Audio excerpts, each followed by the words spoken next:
Akhir-akhir ini saya menemukan semacam fenomena berupa makin banyak orang tua yang ingin agar anak-anak mereka menghafalkan Al-Quran. Mereka berupaya sekuat tenaga, bahkan gampangannya melakukan segala macam cara ini ya, dalam tanda kutip itu melakukan segala macam cara agar anak-anak mereka menghafalkan Al-Quran. Namun saya juga menemukan fenomena anak-anak itu akhirnya berhenti menghafalkan Al-Quran. Mereka tak mampu dan akhirnya tak mau lagi menghafalkan Al-Quran. Ini banyak ini teman-teman saya ini yang ketemu dengan saya, kemudian melaporkan, ya, mengadukan keadaan mereka itu. Ada yang sudah menghafal 3 tahun, dapat 6 juz, kemudian mereka berhenti karena nampak bahwa mereka itu merasa terbebani. Nah, ini yang perlu menjadi pelajaran bagi para orang tua, bahwa menghafalkan Al-Quran memerlukan yang saya sebut sebagai tenaga dalam. Ini tenaga dalam, benar ya, tenaga dalam.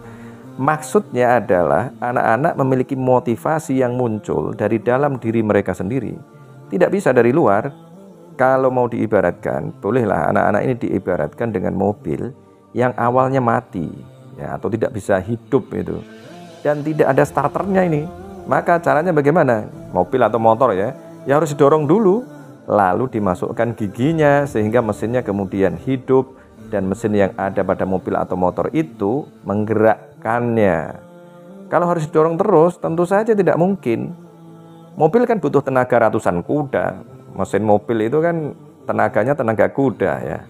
Dan mobil itu, mobil expander misalnya itu 104 tenaga kuda. Gimana mau didorong? Nggak bisa. Jadi dorong kalau cuma beberapa meter ya bisa, tapi kalau terus-terusan yang dorong pasti akan kelelahan. Nah, kekuatan itu, kekuatan kuda tadi itu, tenaga kuda tadi itu ada pada mesinnya sendiri. Jadi ada di dalam itu, menghafalkan juga perlu tenaga kuda itu tadi. Ya, ini benar tenaga kuda itu, karena tidak akan bisa hafal Al-Quran dalam arti yang sesungguhnya ya, kalau tidak punya tenaga kuda ini. Tenaga kuda itu maksudnya pagi, siang, sore, malam itu yang dilakukan adalah usaha untuk menghafalkan Al-Quran. Itu kalau tidak tenaga kuda itu nggak bisa. Nah, agar tenaga kuda ini muncul, tenaga dalam ini muncul, maka harus ada rasa cinta. Kalau sudah ada rasa cinta, apa yang tidak bisa dilakukan? Kita semua pasti pernah merasakannya. Apa yang tidak kita lakukan kalau kita ini mencintai atau menginginkan sesuatu atau mencintai seseorang? Segala daya upaya pasti akan kita kerahkan. Orang yang kita cintai itu minta apa saja, malam hari sekalipun akan kita upayakan. Nah, rasa cinta inilah yang akan menjadi motivasi tingkat tinggi. Nah, menyukai menghafalkan Al-Quran ini bisa bermacam-macam motifnya gitu. Ada yang benar-benar karena yang ada pada Al-Quran, tetapi juga ada yang karena implikasi dari menghafalkan Al-Quran. Jadi gampangannya bisa karena motivasi duniawi, tapi bisa juga semata-mata karena Allah Subhanahu wa Ta'ala. Tentu saja yang kita inginkan yang ini, yang karena Allah Subhanahu wa Ta'ala. Nah, perspektif ini juga penting ya, bahwa tadi itu ada motivasi duniawi, ada motivasi yang karena Allah Subhanahu wa Ta'ala, agar kita mengetahui bahwa banyak ragam orang ini, walaupun yang keluar dari mulutnya adalah kitab suci, tapi sesungguhnya motivasinya ya belum tentu karena Allah Subhanahu wa Ta'ala. Karena motivasi itulah ya, motivasi karena Allah atau karena selain Allah juga bisa melahirkan energi tingkat tinggi. Nah, kita bahas dulu motif pertama ini. Ini motif yang seharusnya ya, mencintai Al-Quran, karena Al-Quran ini berisi tentang ilmu yang menunjukkan kepada kebenaran dan menghindarkan dari keburukan. Ini kita sudah sering menyebutnya bahwa Al-Quran ini berisi tentang petunjuk. Nah, kesadaran ini akan muncul kalau penghafal Al-Quran mengerti artinya. Sebab petunjuk tidak akan bisa didapatkan, tidak akan bisa diraih kalau artinya saja tidak diketahui. Nah, makin banyak pemahaman yang didapatkan, maka motivasi untuk menghafalkan Al-Quran akan makin tinggi. Itulah sebab saya makin semangat ya mensosialisasikan metode yang saya ciptakan ini. Ya, alhamdulillah saya menemukan metode yang ini berasal dari 7 rangkaian kewajiban kita pada Al-Quran: membaca, mengartikan, menghafalkan, merenungkan, mengerjakan, mengajarkan. Baru yang ketujuh adalah memperjuangkan. Metodenya maka kemudian saya sebut sekali lagi, ini pernah saya sampaikan, metodenya abah, artikan baru hafalkan. Ini yang saya terapkan juga di Rumah Perkaderan dan Tahfidz Al-Quran Monas Muda Institut Semarang dan Pesantren dan Sekolah Alam Planet Nuvo Rembang. Jadi di 2 tempat ini, yang satu untuk mahasiswa, yang satu untuk anak SMP dan SMU, saya terapkan ini karena mereka adalah orang-orang yang sudah mulai berkembang logikanya, sehingga mudah untuk diajari mengartikan Al-Quran. Nah, mengetahui arti ini bisa melahirkan rasa penasaran kepada pemahaman lain yang ada di ayat-ayat yang lain. Jadi kalau tahu dengan membaca satu ayat misalnya ada pemahaman tertentu, kemudian membaca satu ayat lagi ada pemahaman yang lain lagi, nanti kemudian muncul kesadaran bahwa di dalam ayat-ayat ini tidak hanya ada pemahaman yang luar biasa, tetapi ada pemahaman yang bisa terus berkembang. Nah, tak berhenti di situ. Kalau Al-Quran sudah dihafalkan lalu diulang-ulang dengan maknanya, juga bisa melahirkan pemahaman baru yang membuat pemahaman yang lama bisa saja terkoreksi. Bisa saja begitu. Jadi dengan memahami satu ayat misalnya, ternyata pemahamannya salah gitu. Nah, dengan membaca berikutnya dengan perangkat yang makin lengkap, dengan wawasan yang makin luas, kemudian pemahaman lama terkoreksi. Tapi juga bisa pemahaman itu kemudian terintegrasi. Maksudnya adalah sebuah ayat bisa melahirkan perspektif-perspektif baru yang makin melengkapi, sehingga sebuah ayat yang sehingga sebuah ayat bisa menjadi seperti berlian itu, dengan berbagai macam sisinya. Kalau berlian itu kan biasanya digambarkan dengan heksagonal.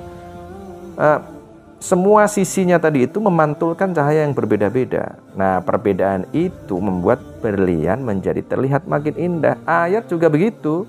Kalau kita memahami ayat itu makin komprehensif, ada pemahaman-pemahaman baru yang makin membuat lengkap, nah jadi makin menarik. Nah, kemudian motif yang kedua, ini yang tidak boleh ya, tapi bukan berarti tidak ada. Kalau hafal Al-Quran akan menjadi orang yang dihargai oleh banyak orang. Dalam bentuk yang paling sederhana, ini juga terjadi pada orang yang belajar, sekolah, kuliah, mondok, dan lain sebagainya itu ingin mendapatkan keuntungan duniawi. Kalau sekolah nanti mendapatkan penghargaan dari orang lain, kemudian bisa dapat kerja, ada ijazahnya dan lain sebagainya ya. Kalau mondok nanti pulang kampung jadi elit agama di kampung, bisa mimpin tahlil dan lain sebagainya. Kalau mimpin tahlil, ngasih ceramah, dapat amplop misalnya, kan bisa saja itu terjadi. Nah, kalau menghafalkan Al-Quran nanti bisa simaan, nah sama juga bisa mendapatkan bisyarah, dapat amplop. Makanya dalam lingkungan atau komunitas tertentu ini saya temukan menghafalkan Al-Quran tidak begitu menarik, karena tidak ada tradisi simaan di dalam lingkungan atau komunitas itu yang bisa mendatangkan bisyarah atau amplop itu. Sekali lagi, ini tidak boleh ya. Kalau ini yang ada, maka perlu segera dibersihkan. Jika itu menjadi motif awal, ya mau gimana lagi? Nah, kemudian harus diubah. Nah, semoga dengan pemahaman yang ada di dalam Al-Quran, nah itu bisa berubah kemudian. Nah, untuk anak-anak yang ingin diarahkan menghafalkan Al-Quran, boleh dimotivasi. Ini kata Al-Ghazali juga ada ini ya. Boleh dimotivasi dengan materi yang bersifat duniawi. Misalnya akan diberi hadiah, diiming-imingi apalah gitu ya. Tapi sembari jalan, anak-anak ini mesti mendapatkan perspektif baru yang berasal dari dalam Al-Quran sendiri. Bahwa semua harus didasarkan pada niat lillahi ta'ala. Menghafalkan Al-Quran ya memang karena ingin mengetahui apa yang diinginkan oleh Allah Subhanahu wa Ta'ala, sehingga mengerjakannya dalam kehidupan baik untuk diri sendiri maupun masyarakat. Kalau motif ini sudah muncul, maka menghafalkan Al-Quran dan mempertahankannya dengan murojaah setiap hari secara istiqomah ya, akan bukan hanya ringan tetapi bahkan menambah semangat. Jadi semuanya itu menambah energi yang makin tinggi. Nah, tentu saja sekali lagi, mengerti artinya ini menjadi modal. Kalau tidak mengerti artinya, tidak bisa. Saya dulu juga mengalami, waktu kecil, waktu SD, kelas 6, kelas 5, kelas 6 itu diminta oleh bapak saya menghafalkan Al-Quran. Ya nggak bisa, SMP masih begitu. Nah, ketika SMA, bapak saya meninggal nih sudah ini. Setelah bapak saya meninggal, saya kemudian termotivasi karena bapak saya hafal Al-Quran, ibu saya hafal Al-Quran. Kemudian saya ingin membahagiakan orang tua saya, ingin membahagiakan bapak saya. Saya ingin membuktikan kepada bapak saya bahwa saya ini bisa menghafalkan Al-Quran. Pas pada saat itu saya juga mengerti artinya. Kemudian segala macam motivasi itu terkumpul menjadi satu, menjadi energi tinggi, menjadi energi besar, yang membuat saya yang tadinya malas-malasan kemudian menjadi semangat luar biasa. Sehingga ya alhamdulillah dalam waktu kurang dari 2 tahun, ingat saya waktu itu saya mulai dari ya hampir pertengahan SMA kelas 1, sebelum naik kelas 3 alhamdulillah sudah bisa hafal Al-Quran. Itu karena apa itu? Karena tenaga kuda tadi itu, tenaga dari dalam. Dulu diperintahkan oleh bapak saya, enggak saya jalankan. Tidak bisa istiqomah. Nah, tenaga kuda inilah yang bisa membuat istiqomah. Karena tiap hari harus murojaah kalau pada proses menghafal Al-Quran. Agar cepat ya minimal itu setara dengan 10 juz. Minimal kalau sudah hafal Al-Quran agar hafalan ini menjadi tetap bagus ya. Tetap bagus ini kualitasnya, lancar, tidak banyak salah ya minimal harus sepekan sekali khatam Al-Quran. Nah, kalau begini ini sekali lagi tenaganya harus tenaga dalam, tenaga kuda.